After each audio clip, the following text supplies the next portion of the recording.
In the entertainment industry, professionals of all disciplines use their skills to create what we know and love. This series explores the minds of the men and women who work in this demanding field. These are their stories.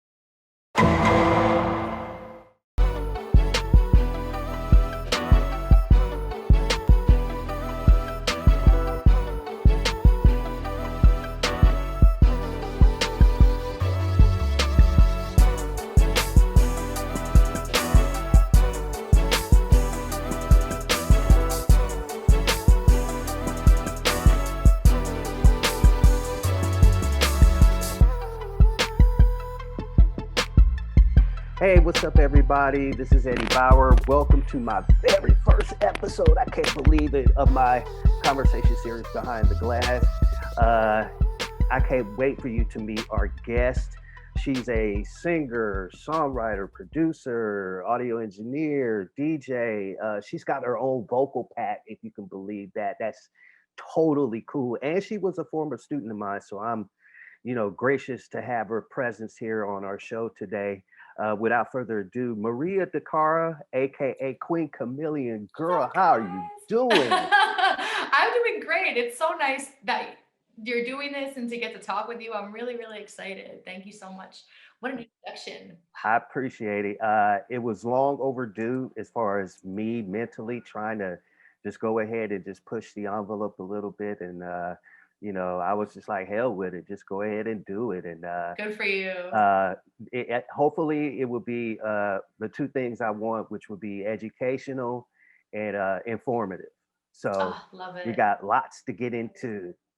Uh, so for those who don't know who you are or uh, really haven't got into your career as much, for our audience here, can you tell them a little bit about yourself, what you do, what you're doing as of right now, as far as your career, and then we'll get to a lot more stuff later on.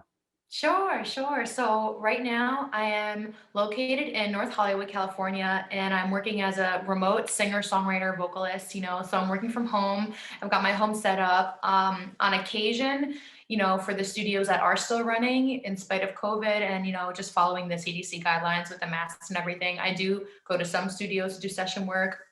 A lot of people are still not comfortable with their home studios, letting people in. But so I'm just working as much as I can remotely and out of house to do songwriting, ghostwriting, producing different vocals and producing different sample packs from home. And I also just started a podcast myself called Chameleon Cuts, where I'm, doing the same kind of thing as Eddie. So this is great. We're starting at the same time. I love it. It's such synchronicity. It's like, I love it.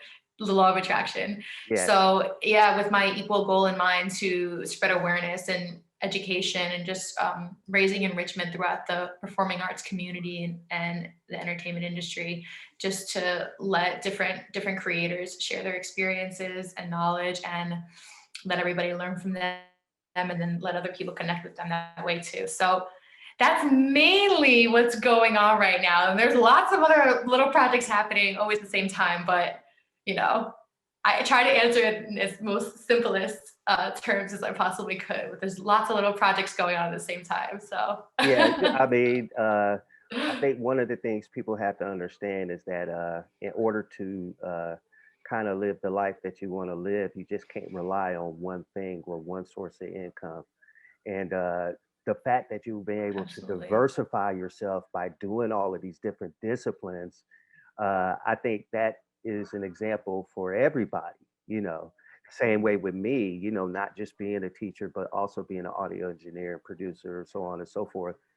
Uh, Absolutely. so what I know I started as at a young age, 5 years old was when I first got experience to music, when I used to be in the den playing with my dad's record player, his really expensive record player. Like, Oh don't my play it, son. Don't play gosh. those records. And it finally got me into, being musically inclined, and it just took off from there. How Mm. how young were you when you kind of decided this was your calling?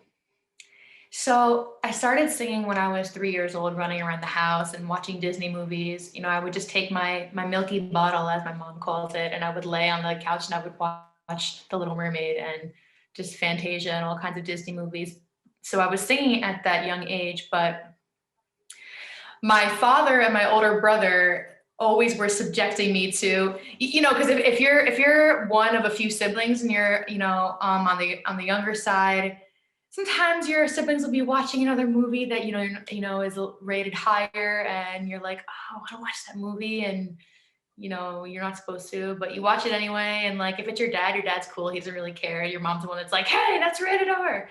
So what ended up happening was, my brother is in the film industry also, and my dad just has a huge affinity for multicultural music. I mean, on a wide spectrum. My dad's from Sicily, so he's always been introducing tons of diverse music to me. But back to watching the R-rated movies I wasn't supposed to be watching, it would be films like Glory and Amistad and Gladiator and, Lord of the Rings and different movies like that. So they always had incredible scores from people like John Williams and Hans Zimmer. And I just had that. I mean, when I heard Lisa Gerrard's voice for the first time, I just was like, something moved in my soul, and I get goosebumps and chills in my shoulders thinking about it.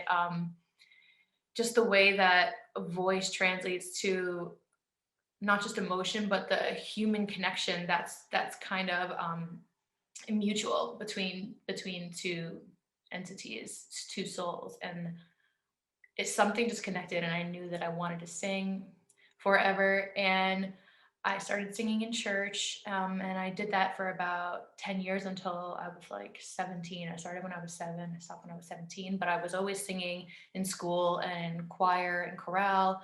I was doing the drama club. I didn't get into drama club until like 11th grade because it was very clicky, and I was like very nervous. And I did audition in 9th grade to get in, but I didn't get in. And go figure, 2 years later, when they had a new director come in, I auditioned and I got a principal role. So, don't let the political favoritism stuff stop you from auditioning for things in high school. It's very important.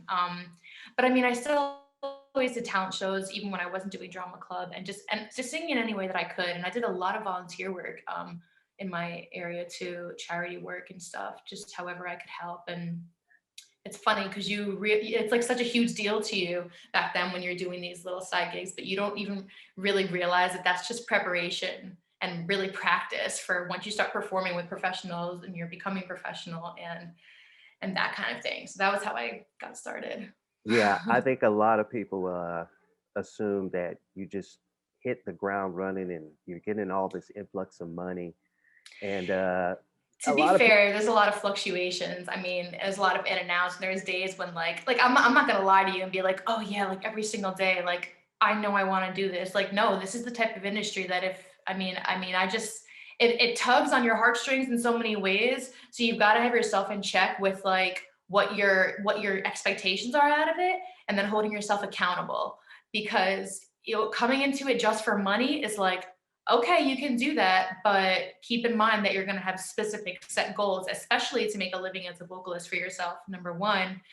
Number two, keep in mind that this is something you love to do. So putting a heavy weight of returning capital on top of something that you love, you have to be careful because it can bastardize what you do and what you love. Yes. So I think that that's been very important to acknowledge and to tender to my art and not exploit it. So that's been a big thing, and just like respecting it and like nurturing it, and finding that balance has been super important. Yeah, it's like we're gatekeepers. I like to look at it that way. Music is ever flowing, it's energy. We talk about that in audio engineering all the time. Yes, it can't be created nor destroyed. It can only be transferred. So what I think about music is that we take the essence of who we are as an individual, the divineness that all of us have, and we just channel it.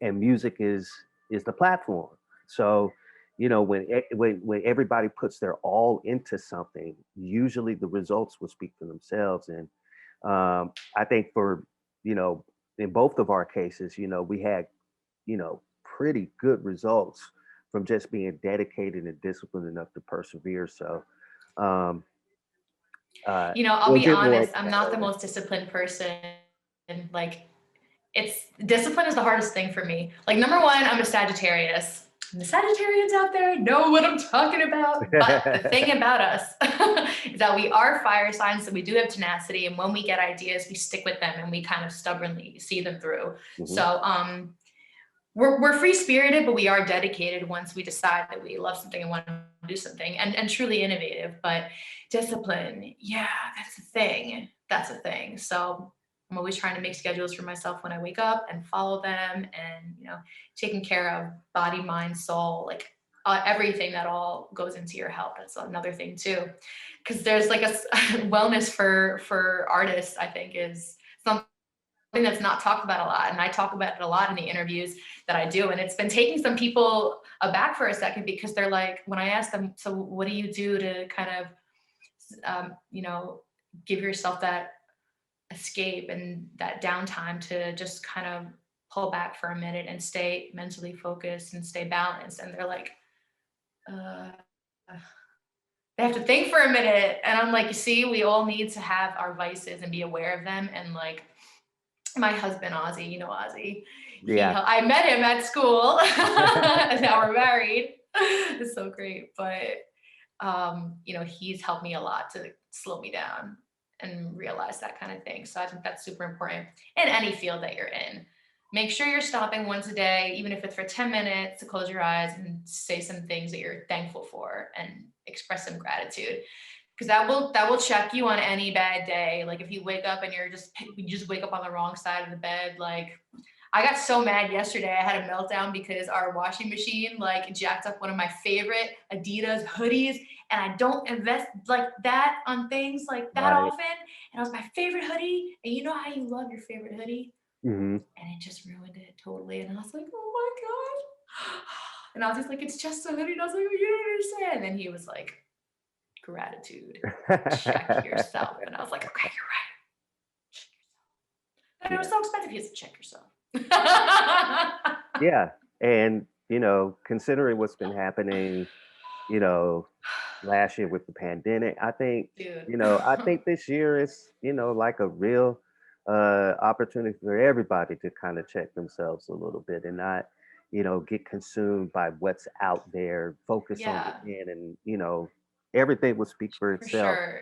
I It's got one. been such an eye opener. Yeah, it has I been. mean, Um, what has been uh your biggest break? I can remember uh back in 2007, um I got my first major placement working with a documentary on HBO.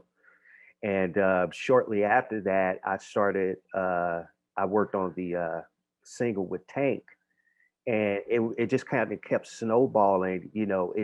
I mean, you're not always going to hit your target, but if you keep aiming, eventually you'll hit a bullseye every now and then.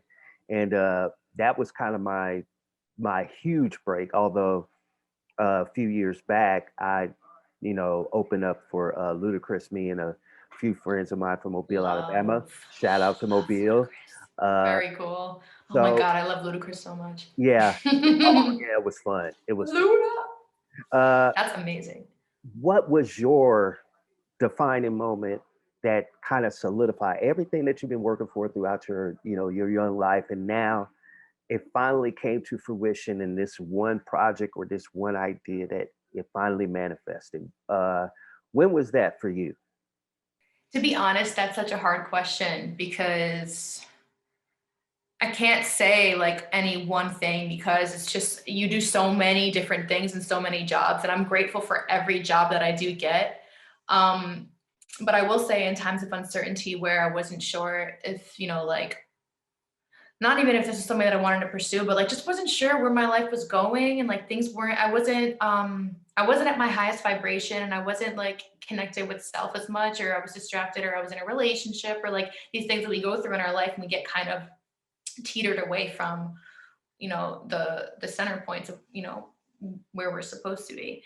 So I would say, so moving to Italy when I was 17 was a huge deal for me. That was a huge deal in my life. I wasn't able to afford to go to college in the States. So So I had been waitressing since I was 13 and bussing tables and saving up money and nannying and tutoring in Italian and just doing whatever volunteer work I could. And I was always a hustler. And I had some money saved up from a singing competition. And I just wanted to go to this school in Italy where opera was born in Italy. So I wanted to study in Florence. I found this school. I moved out there by myself on a one-way ticket. I was 17. It was, maybe a year after high school finished, and I had a plan and I went with it. And that was a huge deal. That was an amazing experience. And I learned so much. Fortunately, I had citizenship through my father. So I was able to study under one of Andrea Bocelli's instructors, and she kicked my ass. It was intense. But I had this voice come out of me that I never knew I had. So for any singers that are looking to discover the sound that they feel could be inside of them, hit me up and I'll help you find it, because there is a way. And like, I'm still a firm believer that everybody can sing. Everybody can sing. Anybody can sing. So that was a huge deal for me also. Then coming back to the States after Italy, I was in Italy for about a year. And then when I came back to the States, I went to a performing arts college where I got my degree in musical theater.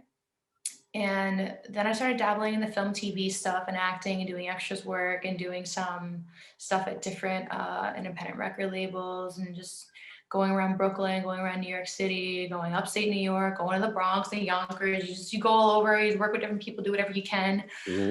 Started DJing with just on my own because I'd always wanted to do it. And I was like, fuck, I think I'd be a good DJ. Like, let's do this.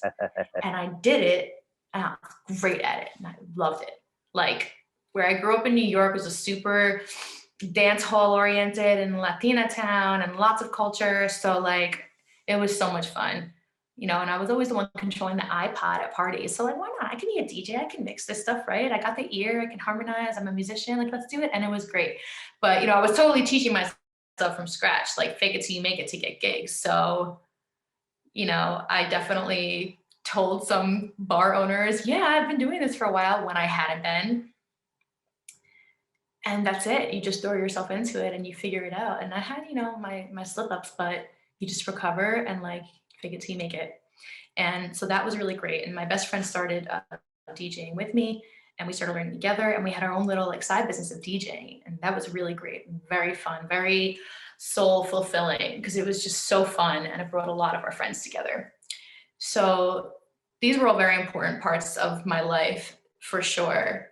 Going to Italy and studying musical theater, working with some great Broadway musical directors, who had MD'd Wicked and Bring It On the musical and Rent. So that was really great. Then I trained under Rita Harvey, who was the lead role of Christine in Phantom of the Opera on Broadway. Nice. For about 10 months. So that was great. And then working with Dave Pepin from Wicked was incredible. And at the time, he wanted me to audition for Elphaba, but I was too young because you had to be 28 years old to audition for the role of Elphaba. And I was only like 19 or 18 at the time. So, but he was like, he has a voice for it. So I was like, okay. And, I never really went the Broadway route, auditioning for Broadway musicals.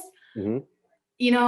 It was just very expensive kind of to travel to New York City and like just to park and do all that stuff. And it just kind of also wasn't exactly what I want, like wasn't really what I wanted. I always wanted to do more music industry, songwriting and the recording artist thing and the producing thing, collaborating thing. So, okay, so then what? So dabbling, going off on a tangent now. So yeah, the Broadway stuff was great to train with those people and it was awesome. But at this time, now I had gotten into like a relationship and I was just kind of not really pursuing things as much as I wanted to. I kind of had a period where I kind of fell off from it. So trust me, we all had that period too. Don't feel like you're it alone in that department. It really happens, and you need to surround yourself with people that support you and like keep you keep you on your lane. So that's what I wanted to talk about. So I had always been writing with my great friend Josh Rodriguez. we started producing and writing together when we were about 16, and we've been best friends since we were like 11. So he's a great person too. This is somebody you would love to interview too, actually. Josh Rodriguez. Nice. Shout out to Josh. Shout out to Josh, you better holler at me. She vouched for you now. Yes, he definitely. Oh, it would be great. Yeah, he actually produces a podcast for LeBron James right now. It's pretty cool. Awesome. Yeah, but so we had always been making songs together, and we kind of, ran the gauntlet together of like cheesy record labels, that were trying to sign me when I was young, and he would act as my manager, and like the things we got thrown into, it was just crazy, the things that, we saw and like dealt with, but we learned so much at such a young age. And anyway, we had made this one song together, and it was called Inside His Eyes. And I did a Kickstarter campaign to raise, to raise about $3,500.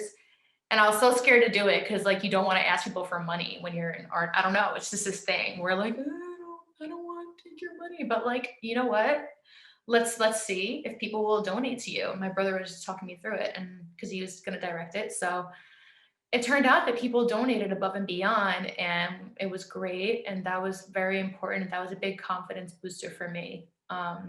So that was a great thing. We did like a local music video, and so many people got involved, and all the charity work that I had done turned around and came back to me, and they just all donated gift certificates, and we did raffles and gave stuff away to people. And it was just great. The community, I can't enforce enough how working with your community is so important, and giving back. It's just this constant, you need to do it. It's not worth it if you're not communicating, connecting with people, and just like, and why not? It's great for the grounding. It's just so it's so rewarding. But so that happened, and then again, I was just kind of like, all right, well, now I'm DJing, I'm making some music on the side, but what's really happening here? What's going on? Where are things going to go from here? And I always wanted to move out to LA. Always wanted to move out to LA. In New York, I randomly booked this show performing with a plethora of artists. It was a USO benefit concert. It was a veterans concert. And here I was performing with Ray Luzier from Korn and Bumblefoot from Guns N' Roses, some acts from The Undead and Adrenaline Mob, The Misfits, Rapper's Delight was there. So that was a really cool show I did in Jamaica, Queens. That was definitely a huge deal to me. I was selling merch at that event. I had met a lot of people and made a lot of new contacts. So that was great. I still wasn't where I wanted to be, right? It's like, what can I do to just take a bigger step? And I had always wanted to learn how to really, really produce, like, and study it. But I just, none of the schools in New York appealed to me enough where I was like, I'm going to study here and invest in it.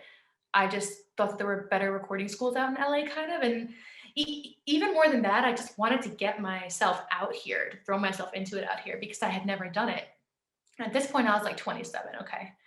So to quickly explain the next thing that happened, that was really the biggest turning point in my life out of anything. I was in an accident.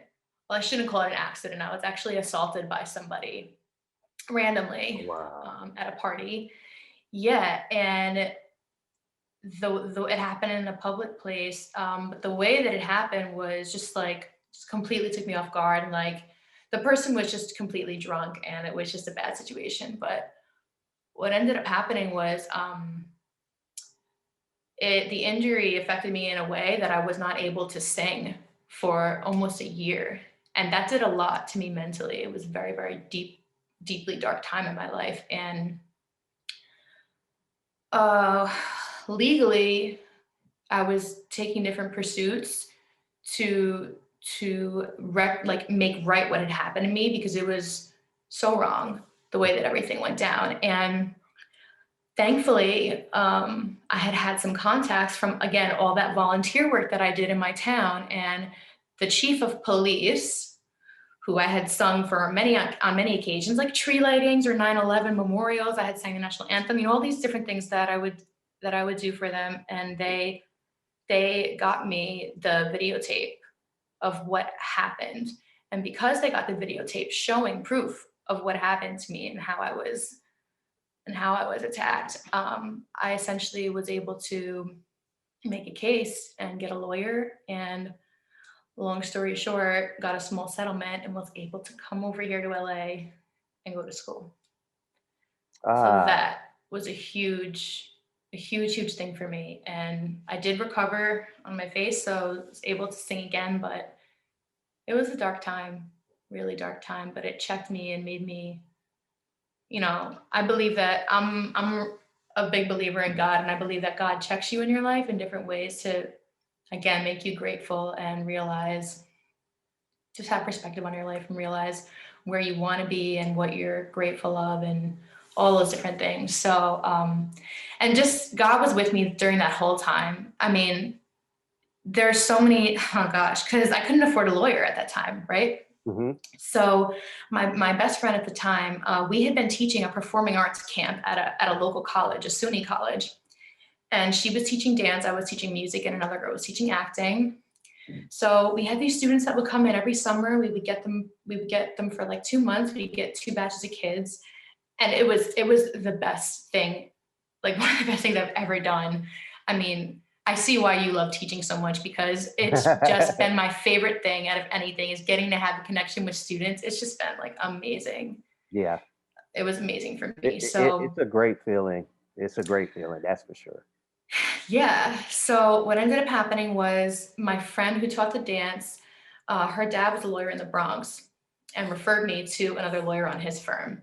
So she came all the way out to meet me in Rockland. And that was like almost an hour drive for her, telling her about my case and telling her about what happened. And she's like, I'll be honest with you, it doesn't really seem like this would, be like worth it for me in the long run. Like, I don't know, like what's going to happen. It doesn't seem like a super like sturdy case. And then she's like, so what do you do for a living? And tell me about your life. And it turned out, oh, I'm telling this story gives me goosebumps every time. It turned out that I had instructed her niece. And not only had I instructed her niece in this summer program that I'm telling you about, but she was one of my favorite students who I had had a special relationship with and who I had made the lead in a couple of our songs. She was so talented and she was so passionate. And long story short, after that, this lawyer was willing to help me, because she just got such goosebumps from the coincidence. And like, I had such a special relationship with this student, like you and I do. Yeah. This student had gotten me a crystal necklace at the end of like at the end of our course, like, and it was the first crystal I ever had. And that was it. It was a grueling process going back and forth with the lawyers, but long story short, I was able to get a small settlement and I came out here to LA, started going to college for the audio stuff. And then from there, I mean, I've always been trying to discover and learn how I can make a living off of being a singer. How can I monetize, right? Because you have to be super creative to do that. Let's be honest, okay? So yes, and it's like how you were talking about all the different things that you did. Like one thing started with HBO, and then it was opening for Ludacris and all this stuff. And it's just like, it's not one thing. There's not one recipe that you can read and like, oh, first I do this and then I do that and then I'm going to become successful. It's like, it's not even like you going to a tech school where you're like, okay, I can get my tech degree and then I'm going to get a tech job right away. Like, it's not this simple recipe. So I had to be super creative. And already I was coming into an audio school to study something different, even though I was a singer. So that was great.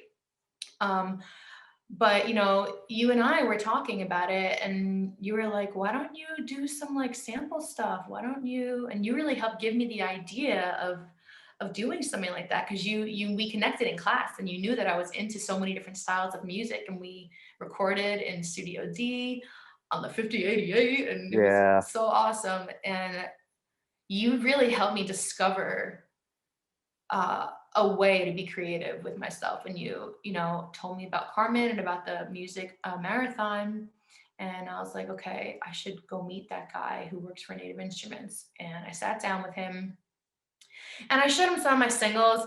And I could tell already that I'm good at reading people's energy. Okay. So I could tell right away when he listened to it that he had probably listened to a bunch of pop songs that day. So before he even reacted after listening to my stuff, I stopped him and I was like, also, I want to tell you that I've sung in 16 languages in my career, and I would love to do epic style recordings for different people to use. And I just put it out there. And he was like, why don't you submit me a demo of what you're talking about? Just do a bunch of, and I was like, a demo? Like, how, like, what do you mean a demo? Like, how would I do that? Because I didn't even really know or have the vision of what it was at that point either. Mm-hmm. And he was like, well, just make some acapella wave files of what you're thinking of. And I was like, okay, yeah. And I took it back to you and to Barry and and Michael Benicos and Dave Isaacs and a bunch of my teachers. And you guys all helped me and vetted it out for me. And I sent it to Carmen and he loved it. And I've been a partner with Sounds now for about a little over 2 years. So it's great. I've got 14 sample libraries out right now, and I'm working on the next 2 packs also. And it's just been a lot of fun. It's been a platform for me to be just super creative and use it as my playground to just do super fun packs. I do wild packs. I do stuff that's like Viking style, and then it'll be opera, and then it'll be fairies and angelic, and then it'll be voiceover stuff and like a video game. And I just go nuts and have fun. It's my playground. I don't limit myself to specific things because I've just always wanted to be free in my music. I've never wanted to be pigeonholed, even though so many labels who I've met have always told me like, you have to stay in one lane, blah, blah, blah, blah, blah. And I'm like, I am a chameleon, and my chameleonic nature is to love many things and many styles. And I've trained myself classically to be able to perform in those styles so I can work with different producers. So now I do classify myself as pop R&B singer and world music epic style stuff to Nice. give an explanation for the multilingual stuff. So Cool. Now, that's that. for Went off into a those- whole tangent there. No, that's fine. That's fine. For those who want to get her pack, by the way, I'll make sure to put a link in the description below.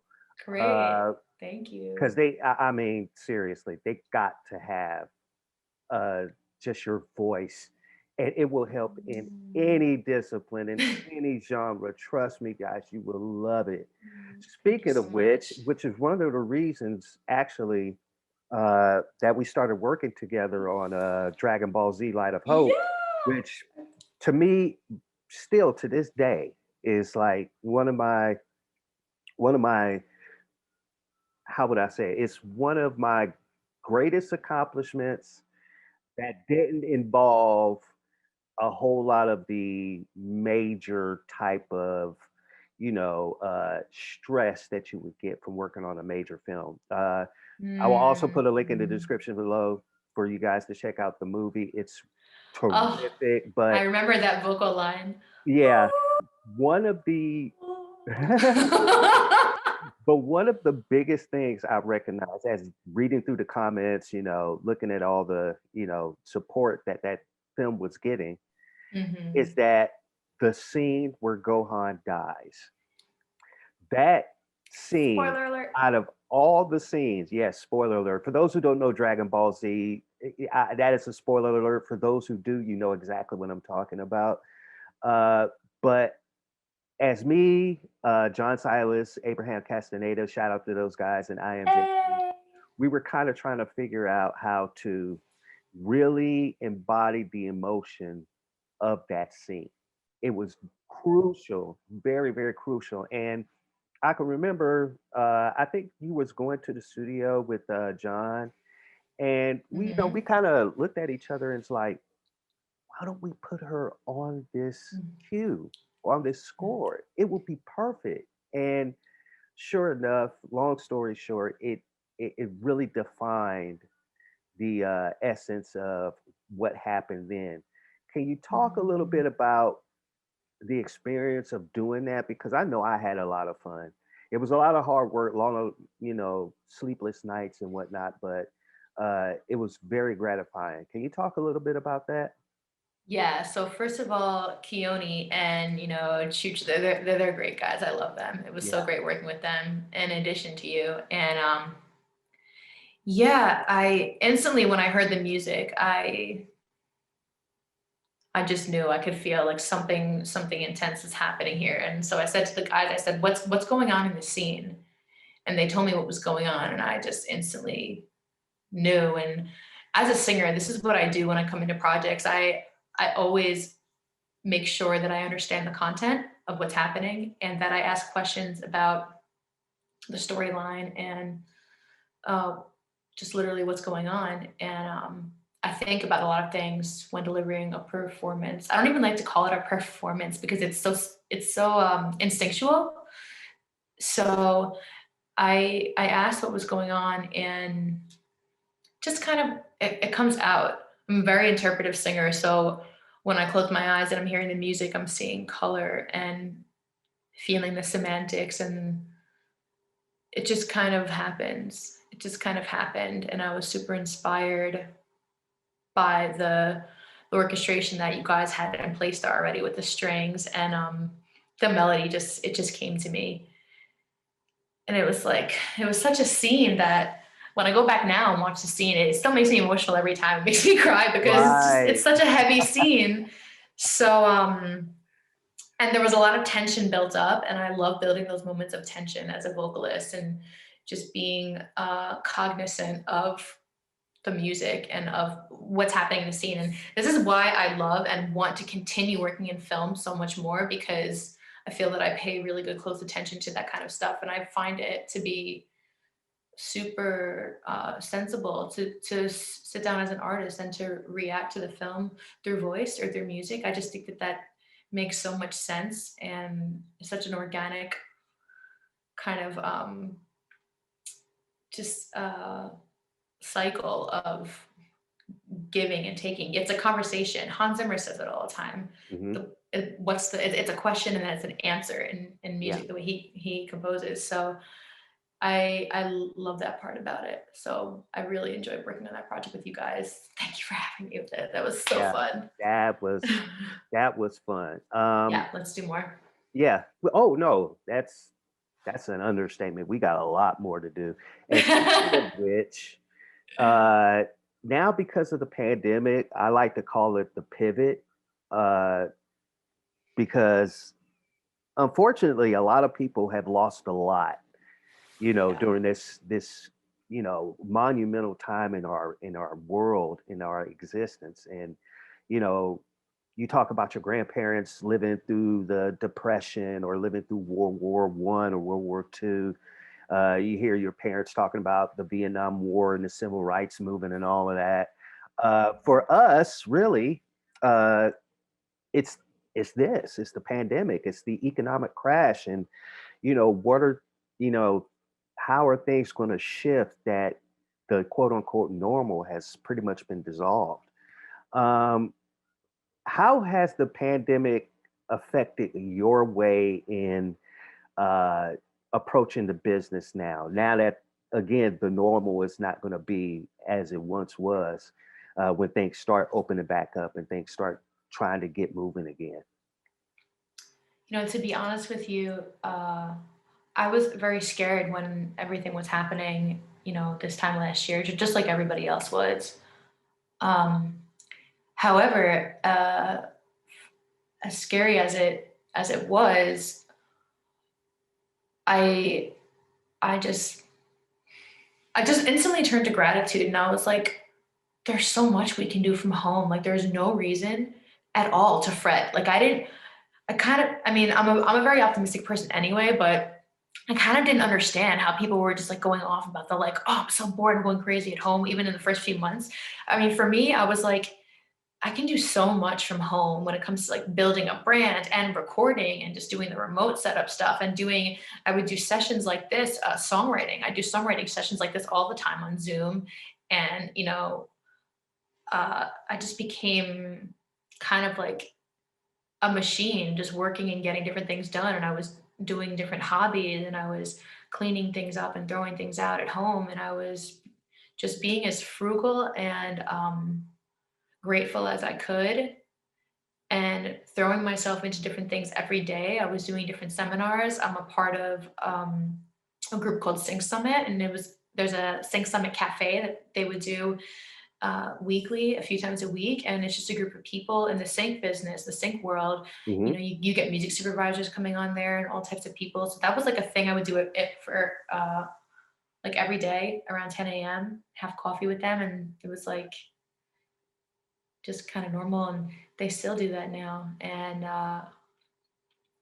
I've become even more grateful, and I got so much done last year. I think I recorded more songs last year than I've ever recorded in my career, just because I mean, there was a song that I wrote called Legends Within, and I wrote that with my friend Amir Gad, and we made that around like March 18th or something, right when everything was getting really scary and we were being told that we couldn't go outside. Hmm. And so I wrote from that place, and the song was about strength and positivity and wearing scars as armor, because people were already starting to get affected by this. So it was like, okay, we just wear your pain as strength and try to like what doesn't kill you makes you stronger kind of thing. Just like Hmm. let's keep getting through this together. Let's just do our best. And the song ended up getting picked up by a wonderful company called Music of the Sea, who is I heard of the them. agent for it. Yeah, they've Yeah. placed music in films like Once Upon a Time in Hollywood. Hmm. So it's run by Eddie Caldwell, and he's great. But yeah, so gratitude, gratitude, gratitude.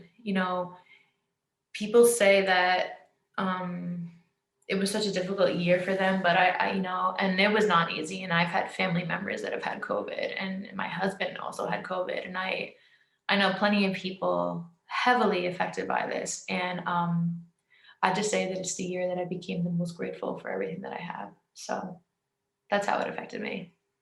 Cool. And that brings me to one of my last few questions. Mm. Since we got a little bit of extra time here, what's next for you? I mean, think about all the stuff you've done. You just mentioned you accomplished something this year that, a lot of people during the pandemic, you got to figure out the deeper thought within yourself to really push your potential. And you were able to do that in some respects in 2020. Now that we're in 2021, everybody is calling it the rebirth year. I call it the pivot, wherever. I love the pivot. I think that Yeah. that's great. I, Yeah. I watch out for my book. I got a book coming out on that.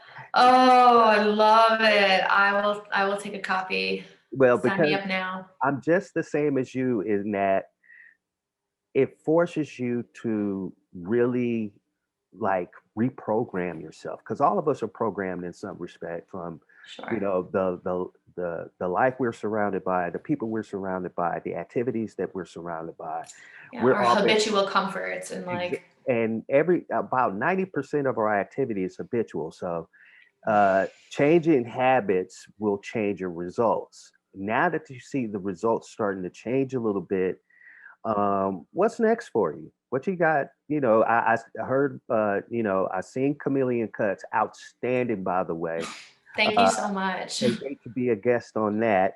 Yes, yes, yes, you bet on my list for that. I was so excited. Then you hit me up first, and I was like, wait a minute. I I was beat like, you I want you to to be a it. guest on my show I too. beat you to it. It's But great.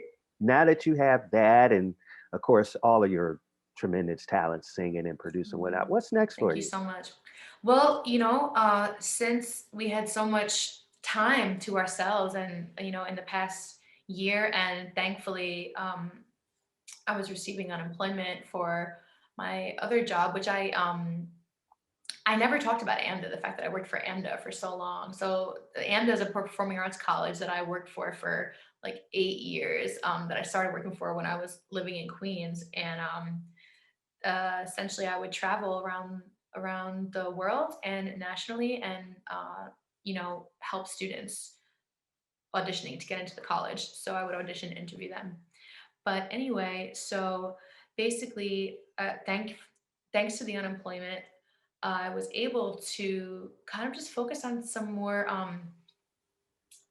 self like selfish desired hobbies that I'd always wanted to pursue. So I just started cooking a lot more and drawing a lot more and just being really creative at home. And I started my own cooking Instagram called Queen Chameleon Cooks, which has been so fun for me. And I definitely will love to do a cooking, show on YouTube eventually. So that's one thing.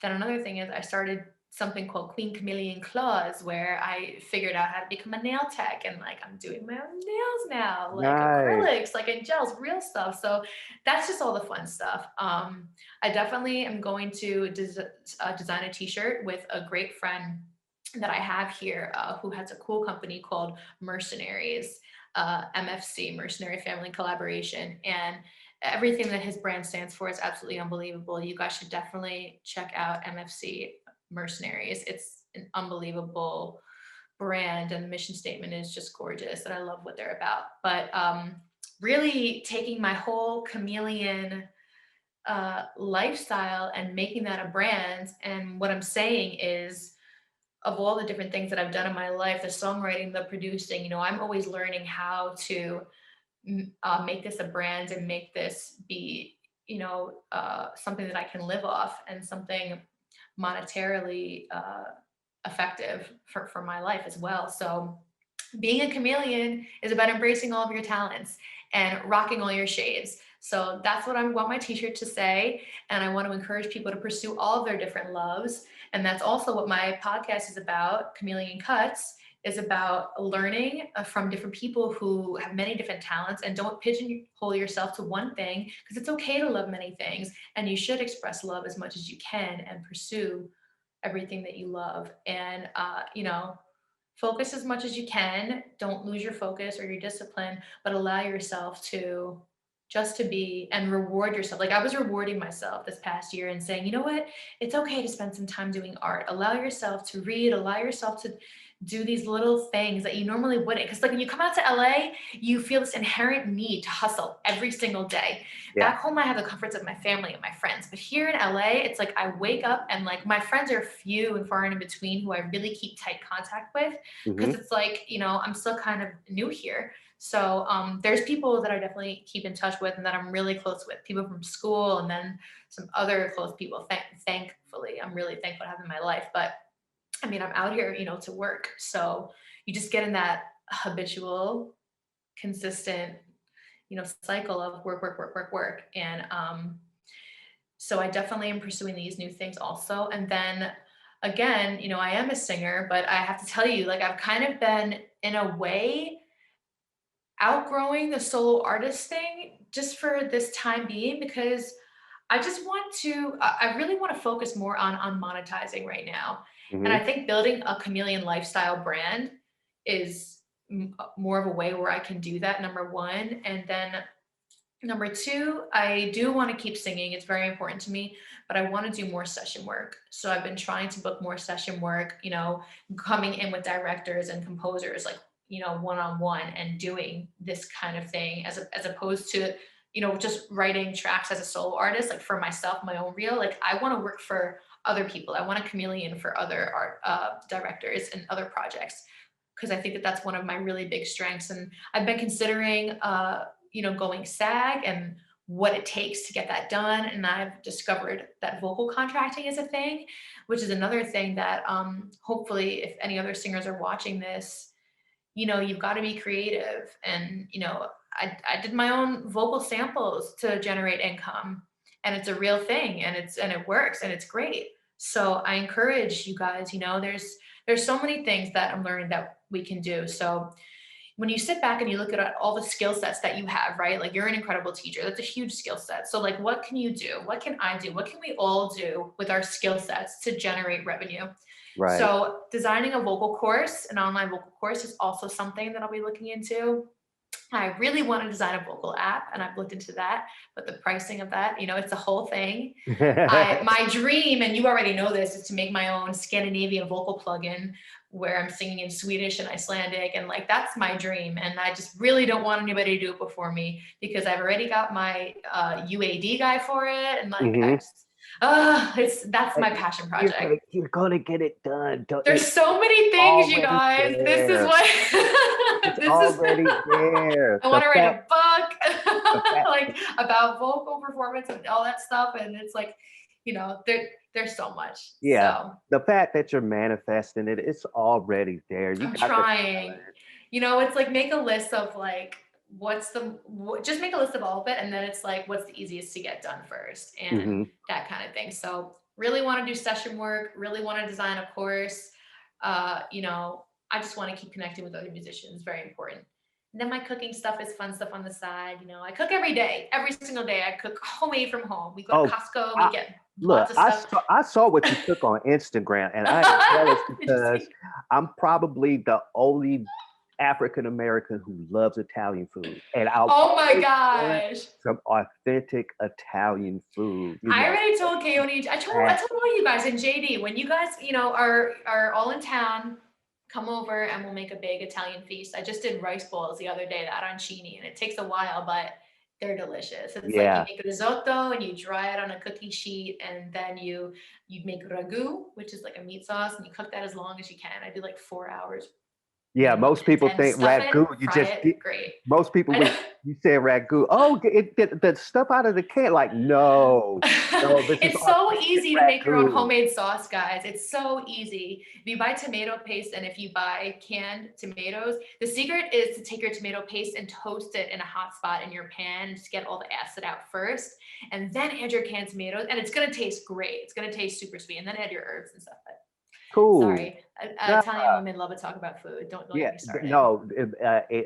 I'm gonna More than overeat a likely, worms. we're going to cross paths like this again on an interview platform, Oh and we're my going to god. talk a lot about Italian food. Trust me. It's a great Some, thing. I got some quick hitter questions. So Okay. these are like, Love it. first thing that pops into your mind, or Okay. Oh, I love it. not to elaborate too much on it. It's just some Okay. fun questions that I Okay. want to start asking my guests towards the end of the show. I love it. This is great. Uh, I'm gonna steal that from you.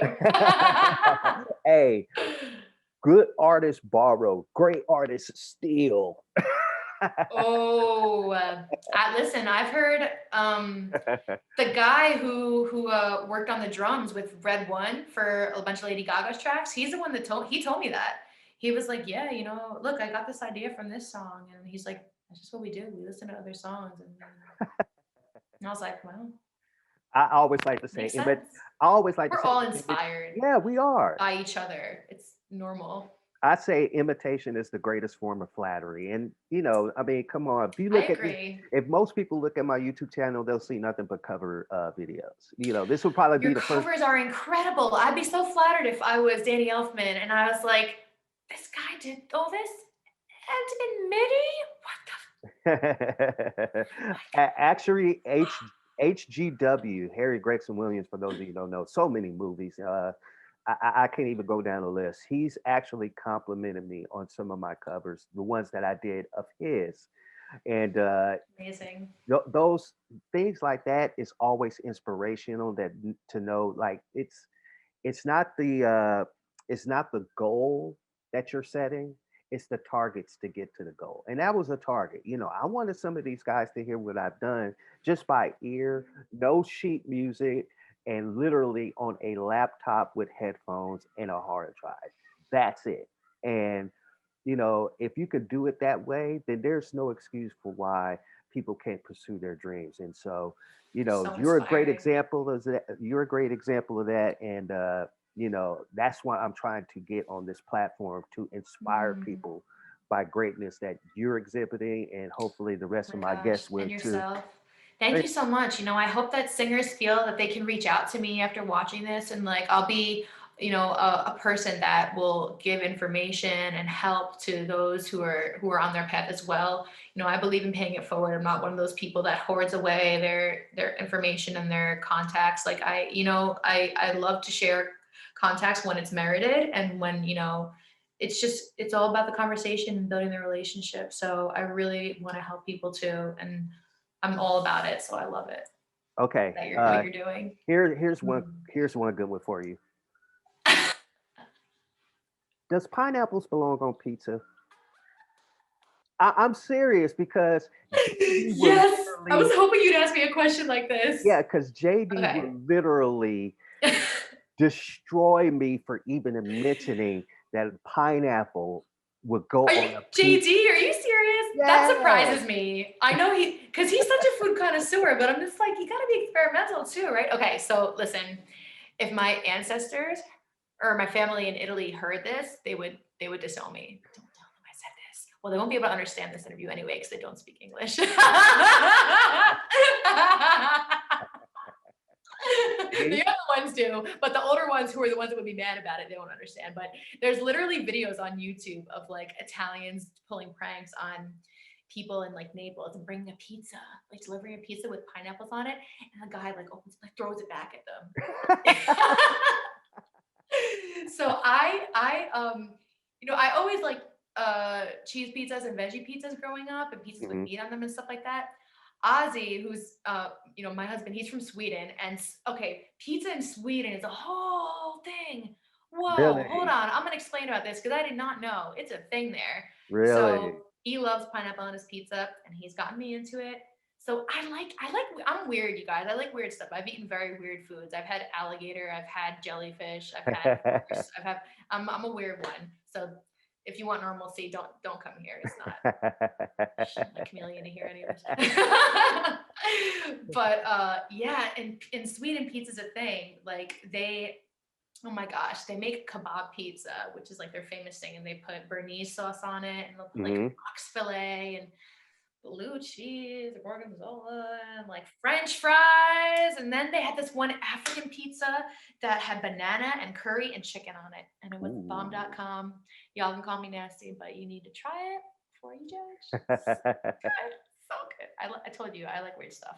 But it's a bunch of people that come from Egypt and Syria and a bunch of Middle Eastern um, backgrounds as well. They come over, and in Sweden they make all these pizzerias, and they make all kinds of pizzas. It's like you go in and they have like 80 kinds of pizzas, and they're big and huge. And Ozzy would always tell me before I visited Sweden for my first time, he'd always tell me about pizza. Like he would talk about it like every day. Every day. I'm not kidding. Without fail. It was a little obnoxious. Once I tried it, I understood. And I was like, oh, this is weird. Amazing Wow. stuff. Let me pull Cool. up my phone and show you pictures of it now. I'll do it. I Hey, have you them. do that. Send me some. Send me some. I remember. I Um, will. So yes, the pineapple on pizza. yeah. Yeah, Thank you. Thank you. I sure. appreciate that. And I want to say it's been a pleasure.